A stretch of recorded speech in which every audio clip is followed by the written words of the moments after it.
ప్రియులారా, మన ప్రభు అయిన యేసుక్రీస్తు నామములో మీకు శుభోదయం.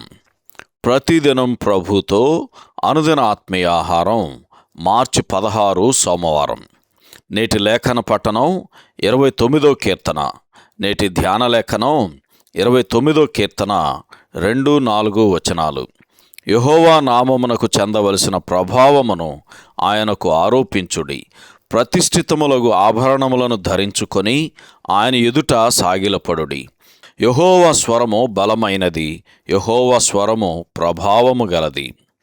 వ్యాఖ్యానాంశం: మిక్కిలి నిమ్మళమైన దేవుని స్వరము. వ్యాఖ్యానాంశం: మిక్కిలి నిమ్మళమైన దేవుని స్వరము. వ్యాఖ్యానం: ఈ కీర్తన దాని ప్రవచనాత్మక కోణములో భూలోకములోని బలవంతులు యెహోవాకు లోబడు క్షణం గురించి మాట్లాడుతుంది. మనుష్యుడు ఉద్దేశపూర్వకంగా తనకు తాను ఆపాదించుకునే మహిమా ప్రభావములు కేవలము దేవునికే చెందాలి. మరియు ఆయనకు చెందవలసిన మహిమా ప్రభావముల గురించి తగిన సమయంలో ఆయన తన స్వరమెత్తినప్పుడు అవి ఆయనకే చెందుతాయి. ఈ కీర్తనలో యెహోవా స్వరము అను మాటలు 7 సార్లు ప్రస్తావించబడినాయి. ఇశ్రాయేలు మీద అన్యజనాంగముల ఆధిపత్యం ముగిస్తుంది.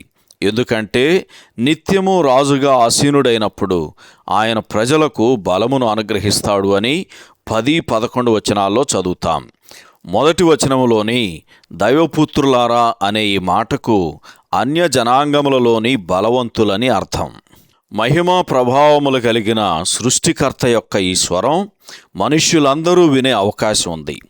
దేవుడు ప్రకృతి మాధ్యమాల ద్వారా వారితో మాట్లాడుచున్నాడు. అనగా గాలి, ఉరుములు, హిమపాతాలు, భూకంపాలు మొదలగు వాటి ద్వారా మాట్లాడుచున్నాడు. ఇవన్నీ స్వల్ప వ్యవధిలో కలిగేవైనప్పటికీ మానవ హృదయంలో ప్రభావ మహిమలను గూర్చిన స్పృహను కలుగజేస్తున్నాయి.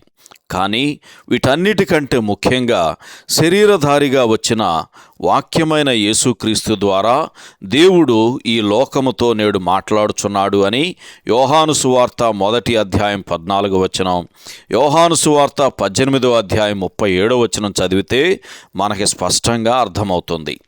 దైవిక శక్తితో మహాజలముల మీద వినబడుచున్న ఈ స్వరము ఒక్క మాటతో తుఫానును చల్లార్చింది అని మార్కు సువార్త 4వ అధ్యాయం 39వ వచనంలో చదువుతాం. ఇంతేగాక అది ప్రేమతో మిక్కిలి నిమ్మళముగా మాట్లాడు మంచి కాపరి స్వరము. నేటికి ఇది ఆయన వాక్యంలో వినబడుతుంది. అలాగైతే మనము కూడా ఆ స్వరాన్ని విందుముగాక. సహోదరుడు జాన్ కోక్లన్. శుభములతో వందనాలు. ఈ సందేశాలకు సంబంధించి కానీ బైబిల్కు సంబంధించి కానీ మీకేమైనా ప్రశ్నలు ఉంటే ఈ క్రింది నంబరుకు వాట్సాప్ ద్వారా పంపించండి. మీ ఆత్మీయ క్షేమాభివృద్ధి కోసం అనుభవజ్ఞుల ద్వారా జవాబులు అందించబడతాయి.